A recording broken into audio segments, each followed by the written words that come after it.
Hello, and welcome back to Alice Talks Football, and welcome back to another live Manchester United news show. And there's lots of news and information going about, but one thing we do know is it is over. There was a meeting that started at 10 a.m. today with Barada, Ashworth, Wilcox, every single executive, Joel Glazer, Jim Ratcliffe, Brailsford. The camera's lost focus. Why have you lost focus? There was a huge meeting today that started at 10 a.m. and that meeting is over. And in that meeting, a decision has been made on Erik Ten Hag's future. Now, what is that decision? That's what we want to know. Is there going to be an announcement soon? Well, we've got information on what's likely to happen depending on the decision that was made. There will be an announcement by INEOS if they decide to sack Ten Hag. Now, if they've decided to sack Ten Hag, they have to inform him first. He's on holiday. Are they going to inform him in person? Are they going to inform him over the phone? That's the question. They could inform him in person. They could inform him over the phone. We could get an announcement that Ten Hag's been sacked tonight. They may fly out and inform Ten Hag he's been sacked, and we could get an update tomorrow or Thursday. I think if there is no update by this time next week, Ten Hag is safe. If we do not know by Sunday, if we have no news by Sunday, the outcome is that Ten Hag is getting more time. But basically, the scenario is, if Ten Hag is sacked, there will be an announcement this week. If Ten Hag is safe, there won't be an announcement. So it really rides on, are we going to get an announcement tonight? Are we going to get announcements tomorrow? But the meeting is over. So we're going to talk about that. We're going to talk about a few news, a few stories, the academy plans, Dan Gore, a couple of transfer plans, because it's not just Ten Hag sacking that has been discussed in this meeting. It's obviously things about January, it's things about sponsorships and other plans at United as well. We will talk about issues we've got at United as well. Our attack not scoring enough goals. I can see people bringing that up in the chat, and I do want to have a conversation about that. But we're going to have to talk about Ten Hag and all of that as well. There's a lot of talk of Thomas Tuchel back. It is here we go again with this Ten Hag Thomas Tuchel saga. It's crazy at Man United. But interesting news, we've got an Ornstein bomber. Post notifications come out. David Ornstein has dropped a massive story, a bomber. David Ornstein dropped an exclusive. I'm thinking this is it. This is the Ten Hag update. It's not. David Ornstein has dropped a big exclusive, though, that Tixie, who works at Manchester City, is now leaving Manchester City. Now, he was a guy who worked with Barada that was key for all the success that he had, but also it's in line with City's 115 trials. A lot of big executives are leaving City. Now, interestingly, apparently Barada, Ashworth, and Wilcox. Now, there's a rumour. I wanted to talk about this rumour, then I'm going to get to the news, but there's a rumour. Obviously, only Dave Brailsford and Jim Ratcliffe have been spotted leaving. Now, there is a rumour that Ashworth, Barada, and Wilcox have still got to discuss something inside. They've not been seen leaving. Now, the speculation is that they've got to speak to Ten Hag and let him know about his future. Is that up to them to communicate with Ten Hag? Obviously, he's the one that, because, Ratcliffe doesn't communicate with Ten Hag, Brailsford doesn't communicate with Ten Hag, Ashworth, Wilcox, and Barada are the three that will communicate with Ten Hag the decision of the meeting. So if Ashworth, Wilcox, and Barada haven't left, but Ratcliffe and Brailsford have, could they be informing Ten Hag that they've parted ways? Could they then be talking about who they're going to replace Ten Hag with? Now, one thing we've learned about INEOS is they're not going to part ways with Ten Hag unless they know they've got the replacement lined up. They wanted to sack Ten Hag in the summer. They decided to sack Ten Hag in the summer.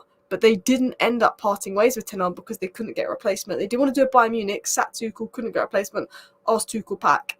INEOS aren't going to say Ten Hag is sacked and tell him until they've got a replacement lined up. So even though the meeting's today, even if we get no information tonight, that doesn't necessarily mean Ten Hag is staying. I have a hunch Ten Hag's going to stay, if you want my honest opinion. But if Ten Hag is sacked, there'll be an announcement. But even if we don't get an announcement tonight that Ten Hag is sacked, it could come Wednesday, it could come Thursday, because they will want to speak and make sure that they've got their contingency plan there and inform Erik. So I don't know if there's going to be an announcement tonight, but I do think there could be an announcement tomorrow if he is sacked. I think it would come tomorrow or Thursday. So no announcement doesn't mean he's safe.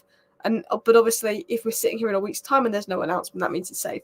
I think if he is sacked, we will know by this time next week. We will know by next Tuesday, and there'll be an announcement. If there's not an announcement by next Tuesday, he's safe. People saying they like Thomas Frank as the next manager. I think Thomas Frank isn't actually a bad option. I think Thomas Frank is a lot better than I think that people think, but he wouldn't be my first choice. Let's just say that as well. Have we got another manager lined up or an interim disaster? Well, the feeling is we'd have Ruud van Nistelrooy for 3 or 4 games until we can get the manager we want in, whether that's Thomas Tuchel, whether that's Thomas Frank. I don't think we'd be able to get McKenna. I'll talk about that in a second. There is rumours of Southgate, but Don't think that's true. So let's get into the news. Sorry. The meeting between the Manchester United hierarchy has just finished. The meeting between Manchester United hierarchy started just after 10 a.m. and Ratcliffe and Dave Brailsford left through the back. Now, Barada, Ashworth, and Wilcox have not been seen leaving because they might need to contact Ten Hag. Ratcliffe and Dave Brailsford leave the INEOS headquarters in Knightsbridge following a meeting in which Ten Hag Charles United manager was discussed. Joe Glazer was not seen leaving the meeting, but he was involved. It was also said there was a meeting yesterday where a lot of the things that INEOS brought up in the meeting today, they would have discussed themselves yesterday. So I'm sure the hierarchy themselves would have made a decision, probably if they're going to sack Ten Hag yesterday, but further gone through it in the meeting as well. Someone said, I think Tuchel's the best choice considering what he did at Chelsea. I think on the market, in terms of we want someone available now, you're not going to get much better than Tuchel. Now, Ty Marshall said this, United are only to release any formal communication from the meeting if a major decision is made, such as they decide to sack Ten Hag. Thomas Tuchel does remain of interest to United's footballing structure. Now, we know United TV says I think it'll be pretty public as soon as the decision's made. I think once the decision's made, they'll need to discuss it, inform Ten Hag, make sure they've got a plan in place, and then I think it'll be public as well. But I think they could wait. But a decision's only going to be made if they sack Ten Hag. If we're sitting here in a week's time and we've heard nothing, I think that means Ten Hag is safe. I don't think there's going to be an announcement or a David Ornstein bomber. Ten Hag's got more time. I think it is going to be, there's no news, there's no updates. That is Ten Hag, that he is safe for now. I think that is the situation. Now, Thomas Tuchel is of interest. Now, what we do know information-wise is that Manchester United hierarchy, Jim Ratcliffe, apparently said enough is enough. Jim Ratcliffe doesn't want Ten Hag, he wants Tuchel. Jim Ratcliffe does not want Ten Hag, he wants Tuchel. If it had it his way, he'd have Tuchel and not Ten Hag. The board, Ashworth, Barada, Wilcox, are questioning if they should sack Ten Hag so early, and the question mark is, Ratcliffe, if it was all on him, Tuchel would be here. But did Ashworth, Barada, and Wilcox come to that same conclusion? Going into more detail. Now, according to the Disco Mirror, if the decision is to sack Ten Hag, Southgate, Inzaghi, Tuchel, and Ruud as interim are the options.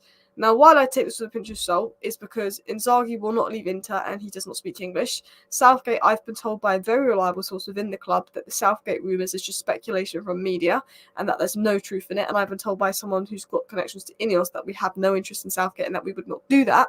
So, and I trust that person. Inzaghi doesn't speak English, so it is Tuchel and it is Ruud of interim. Now, interestingly, one of my sources has said that it would be Tuchel or Thomas Frank. That's what my sources said.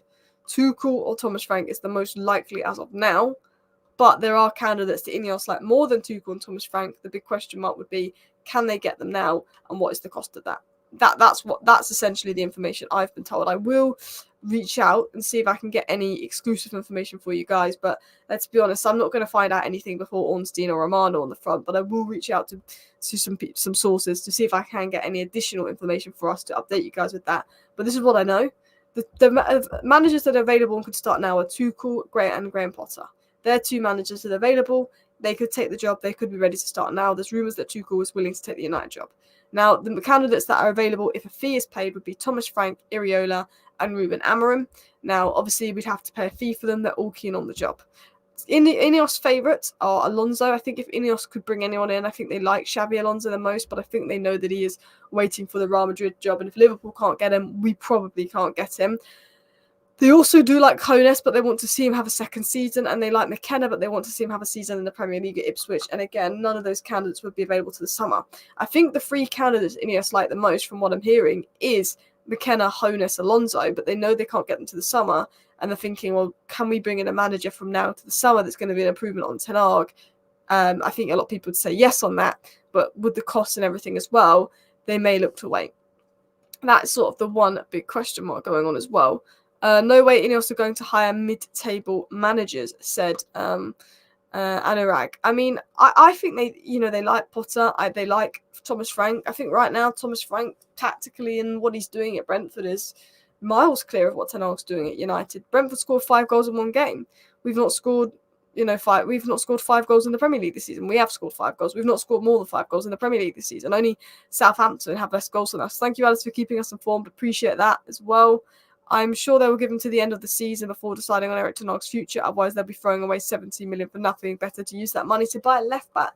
I don't think they'll give him to the end of the season, but my stance is it's like Ollie. there was a lot of talk about 3 years ago, that they were going to sack Ole Gunnar Solskjaer. There was a lot of talk of it. Ole went on holiday to Norway. There was pictures of him packing his bag. We were told we were going to get Conte for a little bit. It was Conte, he was linked to us, and then obviously we got linked to Poch and Ten Hag later on. But we were told Ole's gone, and then Ole was seen packing his bags to Norway. People are saying he's been sacked, he's flying to Norway, this and that. We then find out later on that Ole hasn't been sacked. They've decided to give him a few more games. 4 games later, we get battered 4-1 to Watford. Maguire gets sent off and Ole sacked. I think he's not sacked. I think he stays. And I think in 4 more games, he might do an Ole. And we delayed the inevitable for 4 more games. And he's probably sacked. If I was to give you my general thoughts. Guys, we've got 900 people watching, by the way. So please do go ahead and hit that like button if you have not already. And of course, subscribe down below if you're new. I'm on 94,999 subscribers right now as we speak. So I'm literally 1 subscriber away from hitting 95k, which means I'm 5,000 the 1 subscribers away from 100k, which is crazy. My goal is 100k by the end of the season. That's my goal. But my ambitious goal is to really hit it by the end of 2024. And if you guys subscribe, that will really help me on my target as we go through a few more stories as well. I'm just scrolling through the chat because I do want to read out a few more live chats as well. How does anyone actually know what INEOS want?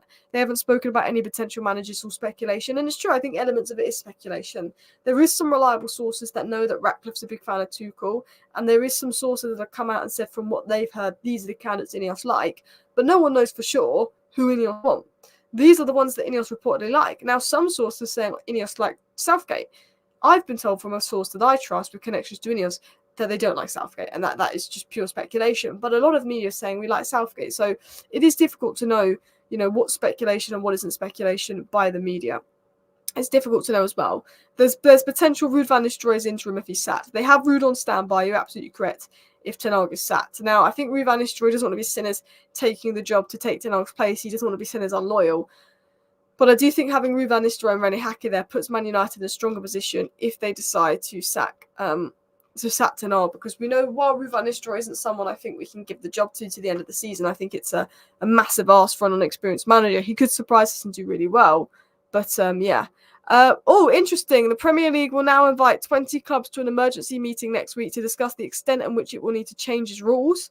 Amid Manchester City's sponsorship call. Manchester City are changing the rules to benefit them, but that's not necessarily going to completely benefit them as well.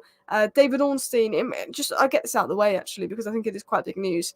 David Ornstein dropped a big bomber, which I thought was going to be a Ten Hag update, saying exclusive, and I think this is to do with the 115 trial, if I'm going to be honest. Exclusive, Man City director of football, Tixi Bergerstein, I probably said his surname wrong, is set to leave the role at the end of the season. Long-term plan to step down, age 60 plus, club fully endorsed.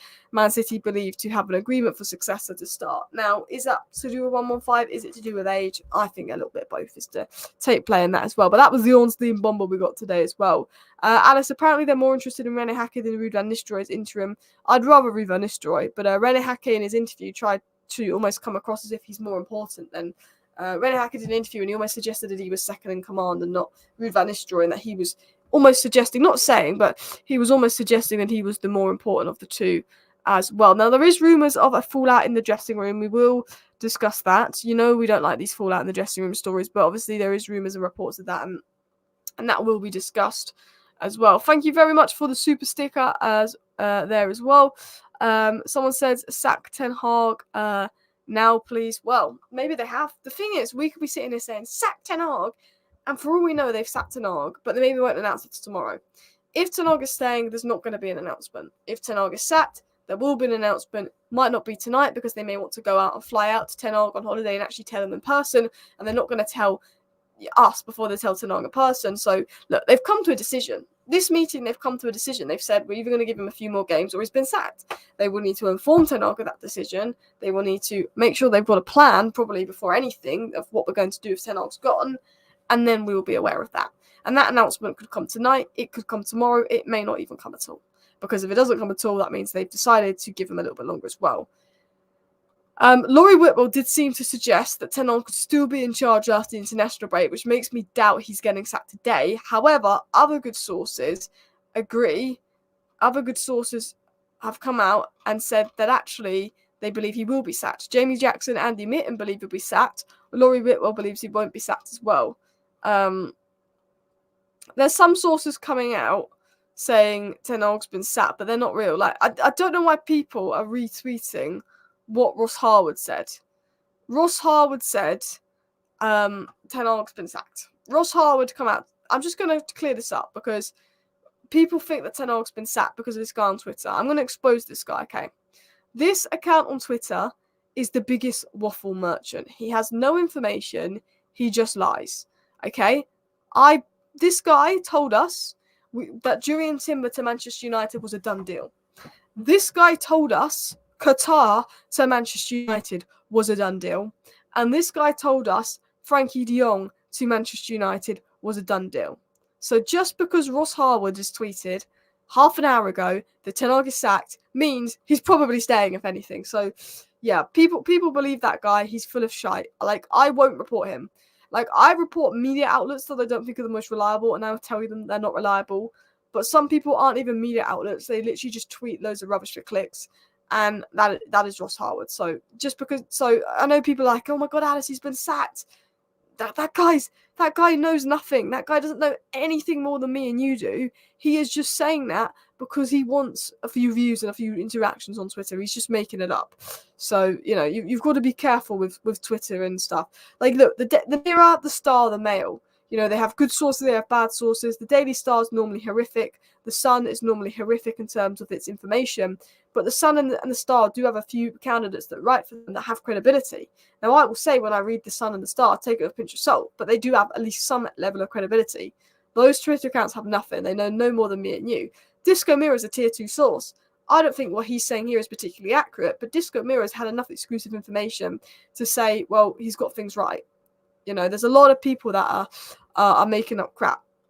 Now, what I'm aware of is Laurie Whitwell's very credible. He thinks Ten Hag will stay. Andy Mitten's very credible. He thinks Ten Hag could go. Jamie Jackson is semi-credible. He believes that Ratcliffe wants Ten Hag gone, but he doesn't know what decision Berardo and Ashworth will come up to. We've been told from reliable sources we do not want Tuchel.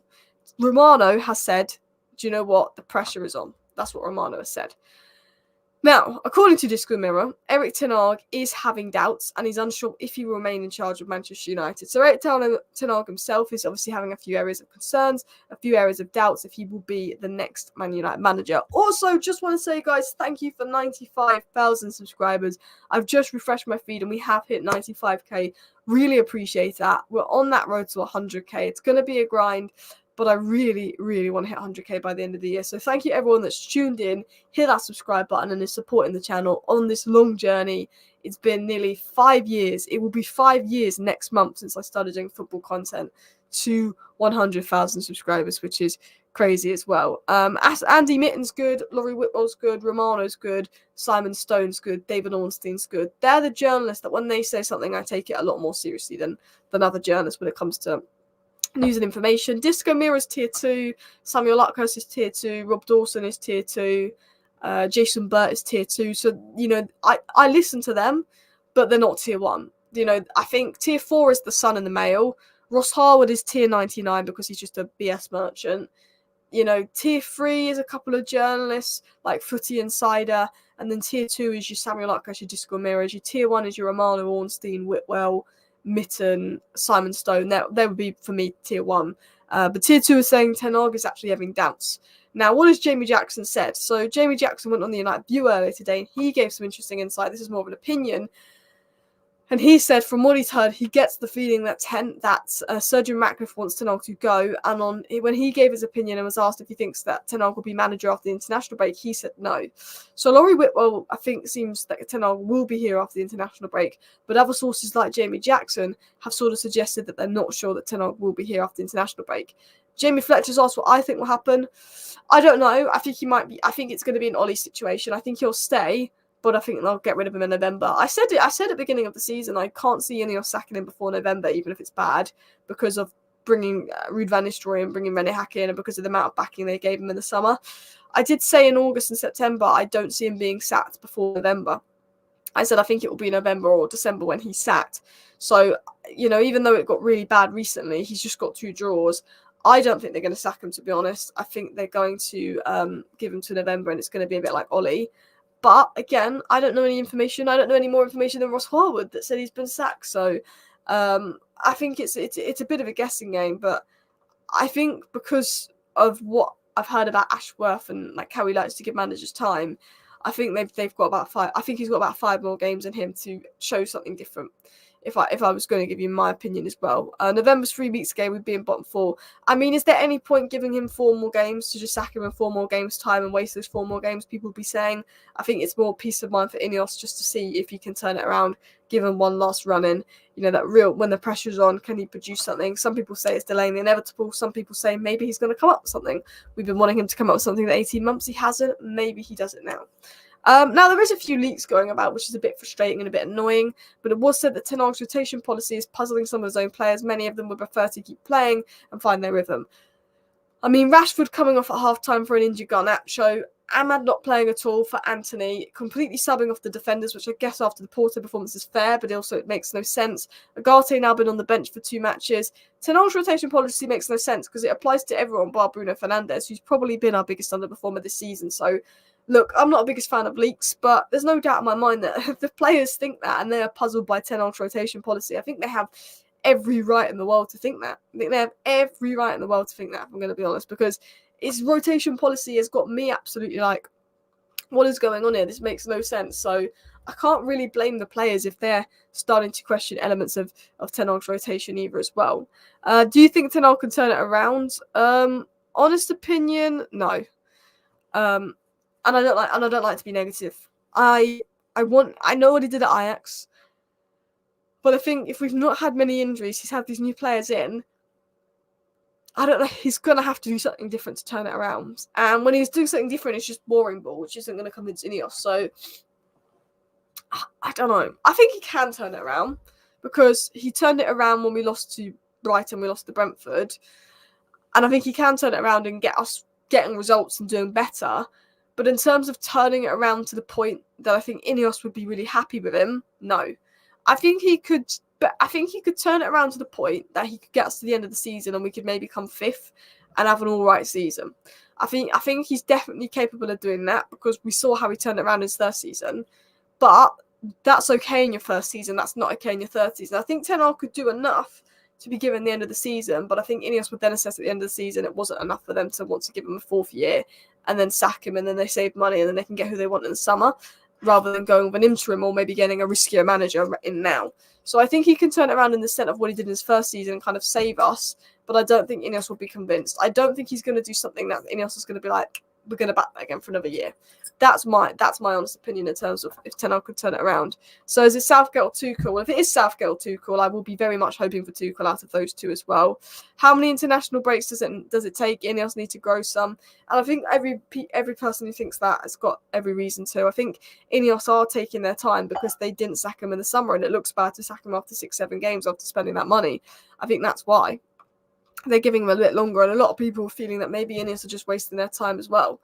And I think, yeah, there is potential to say, are INEOS just wasting time? I think, are they delaying the inevitable? I want Ten Hag to succeed. I've backed Ten Hag more than anyone else, but I do get a little bit worried about this as well.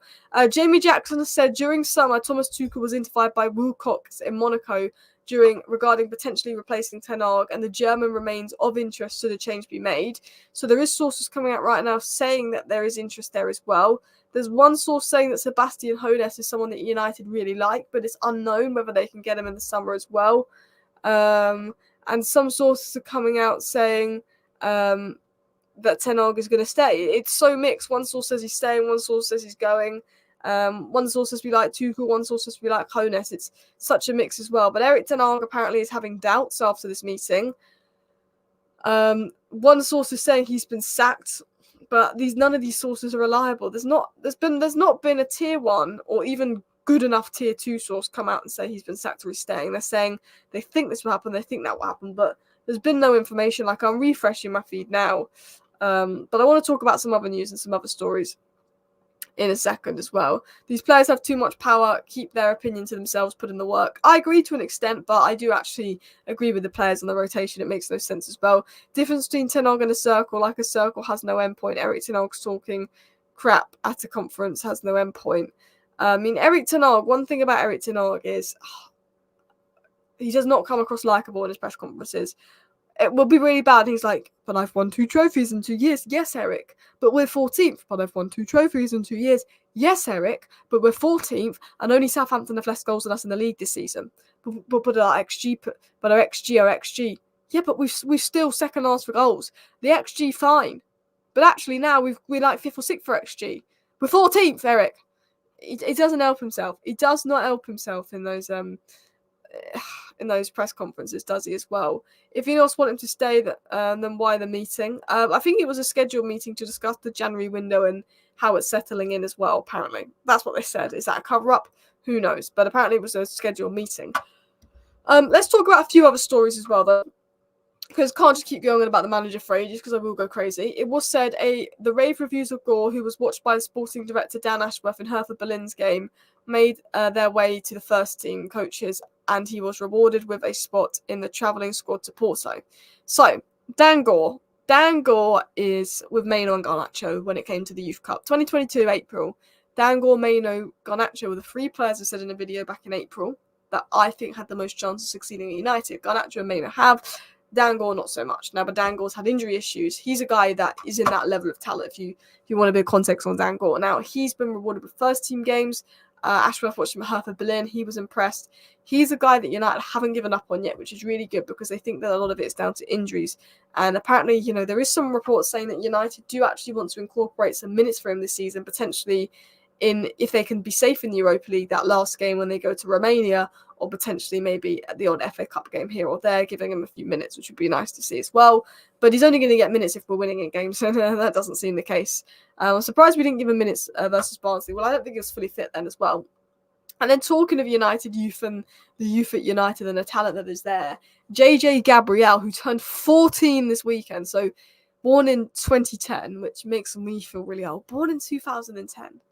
2010. I'm over 10 years older than him.